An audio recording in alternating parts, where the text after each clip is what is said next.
Hi guys, ಎಲ್ರಿಗೂ ನಮಸ್ಕಾರ. Welcome to Kannada tech Android YouTube channel. ನಾನು ಕಾರ್ತಿಕ್. ಗೈಸ್, ಈ ಒಂದು ವಿಡಿಯೋನ ಟೈಟಲ್ ಹಾಗೂ ತಮ್ನೇಲ್ ನೋಡಿ ನಿಮಗೆ ಕ್ಲಿಯರ್ ಆಗಿ ಗೊತ್ತಾಗಿರುತ್ತೆ. ನಿಮ್ಮ ಒಂದು ಮೊಬೈಲ್ನಲ್ಲಿ ನೈಟ್ ಚಾರ್ಜ್ ಹಾಕಿದಾಗ 97% ಇದ್ರು ಬೆಳಿಗ್ಗೆ ಅಷ್ಟರೊಳಗಡೆ ಆಟೋಮೆಟಿಕ್ ಆಗಿ 79% ಅಥವಾ 69%ಗೆ ಡ್ರಾಪ್ ಆಗ್ತಿದೆ ಅಂತ ಹೇಳಿದ್ರೆ, ಸೊ ನಿಮ್ಮ ಒಂದು ಮೊಬೈಲ್ನಲ್ಲಿ ಈ ಒಂದು 3 ಇಂಪಾರ್ಟೆಂಟ್ ಸೆಟ್ಟಿಂಗ್ ಆದರೆ ಮಾಡ್ಕೊಳ್ಬೇಕಾಗುತ್ತೆ. ಸೊ ಏನೋ ಒಂದು 3 ಇಂಪಾರ್ಟೆಂಟ್ ಸೆಟ್ಟಿಂಗ್ಸ್ ಅಂತ ಹೇಳಿ ಈ ಒಂದು ವಿಡಿಯೋದಲ್ಲಿ ನಾನು ನಿಮಗೆ ಡೀಟೇಲ್ಡ್ ಆಗಿ ಎಕ್ಸ್ಪ್ಲೇನ್ ಮಾಡ್ತೀನಿ. ಸೊ ವಿಡಿಯೋನ ಸ್ಕಿಪ್ ಮಾಡಿದ್ರೆ ಎಂಡರ್ಗೂ ನೋಡಿ, ಆಗ ಮಾತ್ರನೇ ನಿಮಗೆ ಅರ್ಥ ಆಗೋದು. ನೀವು ಬೇಕಾದ್ರೆ ಈ ಒಂದು ವಿಡಿಯೋನ 1.25x ಅಲ್ಲಿ ನೋಡ್ಬೋದು ನಿಮ್ಮ ಒಂದು ಟೈಮನ್ನು ಉಳಿಸೋದಕ್ಕೆ. ಸೊ ವಿಡಿಯೋನ ಸ್ಕಿಪ್ ಮಾಡಿ ನೋಡಿದ್ರೆ ಅಂತ ಹೇಳಿದ್ರೆ ಖಂಡಿತ ಏನು ಸಹ ಅರ್ಥ ಆಗೋದಿಲ್ಲ. ಸೊ ಇನ್ನು ತಡ ಮಾಡದೆ ವಿಡಿಯೋನ ಶುರು ಮಾಡೋಣ. ಶುರು ಮಾಡೋದಕ್ಕಿಂತ ಮೊದಲು ಒಂದು ಚಿಕ್ಕ ರಿಕ್ವೆಸ್ಟ್. ಹೇ ಗೈಸ್, ಈ ಒಂದು ವಿಡಿಯೋನ ಲೈಕ್ ಮಾಡ್ದಿರ ನೋಡ್ತಿದ್ದೀರಾ ಅಂತ ಹೇಳಿದ್ರೆ ದಯವಿಟ್ಟು ವಿಡಿಯೋಗೊಂದು ಲೈಕ್ ಮಾಡಿ ಸಪೋರ್ಟ್ ಮಾಡಿ. ಹಾಗೆ ಚಾನಲನ್ನು ಸಬ್ಸ್ಕ್ರೈಬ್ ಮಾಡ್ಕೊಳ್ಳಿ. ಬೆಲ್ ಐಕಾನನ್ನು ಕ್ಲಿಕ್ ಮಾಡಿ ಆಲ್ನಲ್ಲಿ ಸೆಲೆಕ್ಟ್ ಮಾಡ್ಕೊಳ್ಳಿ. ಸೊ ಈ ರೀತಿಯಾಗಿ ಮಾಡೋದ್ರಿಂದ ನಾವು ಇದೇ ಥರದ ಇಂಟ್ರೆಸ್ಟಿಂಗ್ ಆದಂತಹ ವಿಡಿಯೋಸನ್ನು ಅಪ್ಲೋಡ್ ಮಾಡಿದಾಗ ನೀವು ಮಿಸ್ ಆಗದಿರೋ ನೋಡ್ಬೋದು. ಹಾಗೆ ಎಲ್ಲರೂ ಸಹ ಈ ಥರ ಕಾಮೆಂಟ್ ಸೆಕ್ಷನಲ್ಲಿ ಬಂದು ಈ ಒಂದು ವಿಡಿಯೋ ನಿಮಗೆ ಇಷ್ಟ ಆದರೆ ಮಾತ್ರ ಸೂಪರ್ ಅಂತ ಹೇಳಿ ಅಥವಾ ಗುಡ್ ಅಂತ ಹೇಳಿ ಒಂದು ಚಿಕ್ಕ ಕಾಮೆಂಟ್ ಮಾಡಿ, ಈ ಥರ ಸೆಂಡ್ ಮಾಡಿ ಸಪೋರ್ಟ್ ಮಾಡಿ ಫ್ರೆಂಡ್ಸ್. ಹೇ ಗೈಸ್, ಇನ್ನು ತಡ ಮಾಡದೆ ವಿಡಿಯೋನ ಶುರು ಮಾಡೋಣ. ಸೊ ಅದರಲ್ಲಿ ಫಸ್ಟ್ ಇಂಪಾರ್ಟೆಂಟ್ ಸೆಟ್ಟಿಂಗ್ ಬರ್ತಿದೆ ನಿಮ್ಮ ಒಂದು ಬ್ಯಾಟ್ರಿಯನ್ನು ಇಂಪ್ರೂವ್ ಮಾಡ್ಕೊಳ್ಳೋದಕ್ಕೆ. ಸೊ ಅದಕ್ಕಾಗಿ ಯಾವುದೇ ರೀತಿಯಾದಂಥ ಅಪ್ಲಿಕೇಶನ್ ಅನ್ನು ಡೌನ್ಲೋಡ್ ಮಾಡೋ ಅವಶ್ಯಕತೆ ಇಲ್ಲ. ನಿಮ್ಮ ಒಂದು ಮೊಬೈಲ್ನಲ್ಲಿ ಡಿಫಾಲ್ಟ್ ಆಗಿ ಸೆಟ್ಟಿಂಗ್ ಆ್ಯಪ್ ಇರುತ್ತೆ ಅಲ್ವಾ, ಅದನ್ನು ಓಪನ್ ಮಾಡಿ. ಸೊ ಒಂದು ಬಾರಿ ಓಪನ್ ಮಾಡಿ ಹಾಗೆ ಕೆಳಗಡೆಗೆ ಸ್ಕ್ರೋಲ್ ಮಾಡಿ. ಸೊ ಪ್ರತಿಯೊಂದು ಮೊಬೈಲ್ನಲ್ಲಿ ಸಹ ಈ ರೀತಿಯಾಗಿ ಬ್ಯಾಟ್ರಿ ಅಂತ ಹೇಳಿ ಒಂದು ಆಪ್ಷನ್ ಆದರೆ ಇರುತ್ತೆ, ಇದನ್ನ ಕ್ಲಿಕ್ ಮಾಡಿ. ಸೊ ಒಂದು ಬಾರಿ ಕ್ಲಿಕ್ ಮಾಡಿ ಈ ರೀತಿಯಾಗಿ ಓಪನ್ ಆಗುತ್ತೆ. ಈ ಒಂದು ಜಾಗದಲ್ಲಿ ನೀವು ಅದರ ಗಮನಿಸಬಹುದು ಬ್ಯಾಕ್ ಗ್ರೌಂಡ್ ಯೂಸೇಜ್ ಲಿಮಿಟ್ ಅಂತ ಹೇಳಿದೆಯಲ್ವಾ, ಸೊ ಇದನ್ನ ಕ್ಲಿಕ್ ಮಾಡಿ. ಸೊ ಒಂದು ಬಾರಿ ಕ್ಲಿಕ್ ಮಾಡಿ ಈ ಒಂದು ಜಾಗದಲ್ಲಿ ಒಂದು ಆಪ್ಷನ್ ಅನ್ನ ಆದ್ರೆ ಎನೇಬಲ್ ಮಾಡಬೇಕಾಗುತ್ತೆ.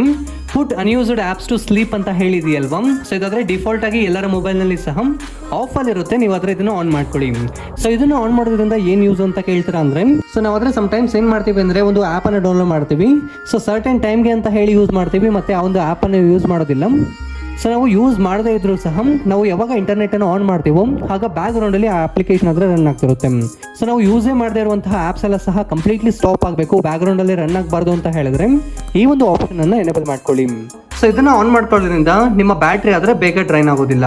ಸೊ ಈಗ ಸೆಕೆಂಡ್ ಇಂಪಾರ್ಟೆಂಟ್ ಸೆಟ್ಟಿಂಗ್ ಬರ್ತಿದೆ. ಏನು ಅಂತ ಕೇಳ್ತೀರಾ ಅಂದ್ರೆ, ಸೊ ಅದಕ್ಕಾಗಿ ಸೆಟ್ಟಿಂಗ್ ಆಪ್ ಅನ್ನೇ ಓಪನ್ ಮಾಡಿ ನಂತರ ಕೆಳಗಡೆಗೆ ಸ್ಕ್ರೋಲ್ ಮಾಡ್ತಾ ಬನ್ನಿ. ಸೊ ಕೆಳಗಡೆಗೆ ಸ್ಕ್ರೋಲ್ ಮಾಡ್ತಾ ಬಂದಿದ್ದೀರಾ ಅಂತ ಹೇಳಿದ್ರೆ, ಸೊ ಪ್ರತಿಯೊಂದು ಮೊಬೈಲ್ನಲ್ಲಿ ಸಹ ಈ ಒಂದು ಆಪ್ಷನ್ ಅಂದ್ರೆ ಇರುತ್ತೆ, ಡೆವಲಪರ್ ಆಪ್ಷನ್ ಅಂತ ಹೇಳಿ. ಇನ್ ಕೇಸ್ ಈ ಒಂದು ಆಪ್ಷನ್ ಇಲ್ಲ ಅಂತ ಹೇಳಿದ್ರೆ ನೀವೇನು ಮಾಡಬೇಕು ಅಂತ ಹೇಳಿದ್ರೆ ಈ ಒಂದು ಸರ್ಚ್ ಆಪ್ಷನ್ ಇದೆಯಲ್ವಾ, ಸೊ ಇದನ್ನ ಕ್ಲಿಕ್ ಮಾಡಿ. ಸೊ ಇಲ್ಲಾಂದ್ರೆ ಬಿಲ್ಡ್ ನಂಬರ್ ಅಂತ ಹೇಳಿ ಸರ್ಚ್ ಮಾಡಿ. ಸೊ ಒಂದು ಬಾರಿ ಸರ್ಚ್ ಮಾಡಿ ಈ ಒಂದು ಆಪ್ಷನ್ ಬರುತ್ತೆ, ಇದನ್ನ ಕ್ಲಿಕ್ ಮಾಡಿ. ಒಂದು ಬಾರಿ ಕ್ಲಿಕ್ ಮಾಡಿ ಈ ಒಂದು ಜಾಗದಲ್ಲಿ ಬಿಲ್ಡ್ ನಂಬರ್ ಅಂತ ಹೇಳಿ ಒಂದು ಆಪ್ಷನ್ ಇದೆಯಲ್ವಾ, ಇದನ್ನ 7 ಟೈಮ್ಸ್ ಆದ್ರೆ ಕ್ಲಿಕ್ ಮಾಡಿ ಗಾಯ್ಸ್. ಕಂಟಿನ್ಯೂಸ್ ಆಗಿ ಕ್ಲಿಕ್ ಮಾಡಬೇಕಾಗುತ್ತೆ. 7 ಟೈಮ್ಸ್ ಆದ್ರೆ ಕ್ಲಿಕ್ ಮಾಡಿ. ಸೊ 7 ಟೈಮ್ಸ್ ಕ್ಲಿಕ್ ಮಾಡಿದ್ರೆ ಅಂತ ಹೇಳಿದ್ರೆ ಆಟೋಮೆಟಿಕ್ ಆಗಿ ಡೆವಲಪರ್ ಆಪ್ಷನ್ ಆದ್ರೆ ಎನೇಬಲ್ ಆಗುತ್ತೆ. ಸೊ ಒಂದು ಬಾರಿ ಎನೇಬಲ್ ಮಾಡಿ ಡೆವಲಪರ್ ಆಪ್ಷನ್ ಅನ್ನ. ಸೊ ಈ ಕೊನೆಯಲ್ಲಾದ್ರೆ ಕಾಣುತ್ತೆ ನಿಮಗೆ ಡೆವಲಪರ್ ಆಪ್ಷನ್ಸ್ ಅಂತ ಹೇಳಿ, ಇದನ್ನ ಓಪನ್ ಮಾಡಿ. ಸೊ ಓಪನ್ ಮಾಡಿ ಇನ್ ಕೇಸ್ ಈ ಒಂದು ಆಪ್ಷನ್ ಏನಾದರೂ ಆಫ್ ಅಲ್ಲಿದ್ರೆ ಆನ್ ಮಾಡ್ಕೊಳ್ಳಿ. ಡಿಫಾಲ್ಟ್ ಆಗಿ ಆನ್ ಅಲ್ಲೇ ಬರುತ್ತೆ. ಸೊ ಆಫ್ ಅಲ್ಲಿದ್ರೆ ಇದನ್ನ ಆನ್ ಮಾಡಿ. ಸೊ ಒಂದು ಬಾರಿ ಆನ್ ಮಾಡಿ ಹಾಗೆ ಕೆಳಗಡೆಗೆ ಸ್ಕ್ರೋಲ್ ಮಾಡ್ತಾ ಬನ್ನಿ. ಸೊ ಈ ಥರ ಕೆಳಗಡೆಗೆ ಸ್ಕ್ರೋಲ್ ಮಾಡ್ತಾ ಬನ್ನಿ. ಈ ಥರ ಸ್ಕ್ರೋಲ್ ಮಾಡ್ತಾ ಬಂದಿದ್ದೀರಾ ಅಂತ ಹೇಳಿದ್ರೆ ಈ ಒಂದು ಜಾಗದಲ್ಲಿ ವೈಫೈ ಸ್ಕ್ಯಾನ್ ಥ್ರಟಲಿಂಗ್ ಅಂತ ಹೇಳಿ ಒಂದು ಆಪ್ಷನ್ ಆದ್ರೆ ನೋಡ್ಲಿಕ್ಕೆ ಸಿಗುತ್ತೆ. ಸೊ ಇದಾದ್ರೆ ಆಫ್ ಅಲ್ಲಿ ಇರುತ್ತೆ, ಇದನ್ನ ಆನ್ ಮಾಡ್ಕೊಳ್ಳಿ.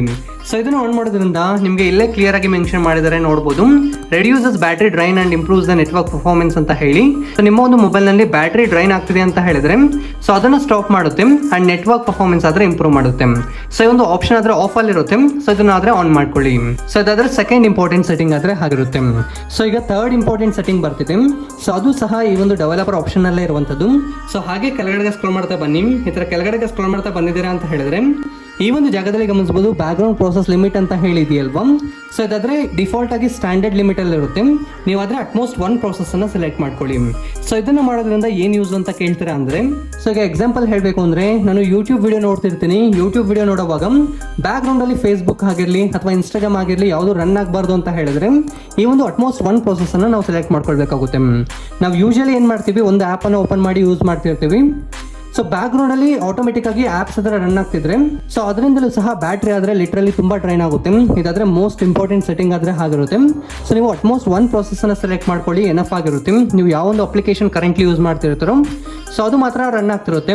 ಬ್ಯಾಕ್ ಗ್ರೌಂಡ್ ಅಲ್ಲಿ ಇರುವಂತಹ ಅಪ್ಲಿಕೇಶನ್ ಗಳಿಗೆ ಇಂಟರ್ನೆಟ್ ಸಪ್ಲೈ ಆಗಿರಲಿ ಅಥವಾ ಬ್ಯಾಕ್ ಗ್ರೌಂಡ್ ಅಲ್ಲಿ ರನ್ ಆಗೋದೆಲ್ಲ ಸಹ ಸ್ಟಾಪ್ ಆಗುತ್ತೆ. ಸೊ ಈ ಒಂದು 3 ಸೆಟ್ಟಿಂಗ್ಸನ್ನು ಮಾಡಿ ನಂತರ ನಿಮ್ಮ ಒಂದು ಮೊಬೈಲ್ನಲ್ಲಿ ನೀವೇ ಚೆಕ್ ಮಾಡಿ ನೋಡಿ ಫಸ್ಟ್ ಯಾವ ರೀತಿಯಾಗಿ ಬ್ಯಾಟ್ರಿ ಇರ್ತಿತ್ತು ಆ್ಯಂಡ್ ಈ ಒಂದು ಸೆಟ್ಟಿಂಗ್ಸನ್ನು ಮಾಡಿದಾದ್ಮೇಲೆ ಬ್ಯಾಟ್ರಿ ಯಾವ ರೀತಿಯಾಗಿ ಇಂಪ್ರೂವ್ ಆಗಿದೆ ಅಂತ ಹೇಳಿ ನಿಮಗೆ ಕ್ಲಿಯರ್ ಆಗಿ ಗೊತ್ತಾಗುತ್ತೆ. ಸೊ ಇದಾದರೆ 3 ಇಂಪಾರ್ಟೆಂಟ್ ಸೆಟ್ಟಿಂಗ್ಸ್ ಆಗಿರುತ್ತೆ. ನಿಮ್ಮ ಒಂದು ಮೊಬೈಲ್ನಲ್ಲಿ ಇನ್ನೂ ಮಾಡ್ಕೊಂಡಿಲ್ಲ ಅಂತ ಹೇಳಿದ್ರೆ ಈ ಕೂಡಲೇ ಮಾಡ್ಕೊಳ್ಳಿ. ಸೊ ಈ ಒಂದು ವಿಡಿಯೋದಲ್ಲಿ ನಾನು ನಿಮಗೆ ನಿಮ್ಮೊಂದು ಮೊಬೈಲ್ನ ಬ್ಯಾಟ್ರಿ ಏನಾದರೂ ತುಂಬ ಡ್ರೈನ್ ಆಗ್ತಿದೆ ಅಂತ ಹೇಳಿದ್ರೆ ಸೊ ಅದನ್ನು ಯಾವ ರೀತಿಯಾಗಿ ಇಂಪ್ರೂವ್ ಮಾಡ್ಕೊಳ್ಳೋದು ಅನ್ನೋದ್ರ ಬಗ್ಗೆ ಡೀಟೇಲ್ಡ್ ಆಗಿ ಮಾಹಿತಿಯನ್ನು ತಿಳಿಸ್ಕೊಟ್ಟಿದ್ದೀನಿ ಅಂತ ತಿಳಿತಿದ್ದೀನಿ. ವಿಡಿಯೋ ಇಷ್ಟ ಆದರೆ ಲೈಕ್ ಮಾಡಿ, ಶೇರ್ ಮಾಡಿ, ಹಾಗೆ ಇದೇ ಥರದ ಹೆಚ್ಚಿನ ಒಂದು ಇನ್ಫಾರ್ಮೇಟಿವ್ ವಿಡಿಯೋಗಳಿಗಾಗಿ ಈ ಕೂಡ ನಮ್ಮ ಕನ್ನಡ ಟೆಕ್ ಆಂಡ್ರಾಯ್ಡ್ ಚಾನಲನ್ನು ಸಬ್ಸ್ಕ್ರೈಬ್ ಮಾಡ್ಕೊಳ್ಳಿ, ಹಾಗೆ ಬೆಲ್ ಐಕಾನನ್ನು ಕ್ಲಿಕ್ ಮಾಡಿ ಆಲ್ನಲ್ಲಿ ಸೆಲೆಕ್ಟ್ ಮಾಡ್ಕೊಳ್ಳಿ. ಈ ಒಂದು ವಿಡಿಯೋ ನೋಡಿದ್ದಕ್ಕಾಗಿ ಧನ್ಯವಾದಗಳು. ಕನ್ನಡವನ್ನು ಮಾತನಾಡೋಣ, ಕನ್ನಡವನ್ನು ಬೆಳೆಸೋಣ.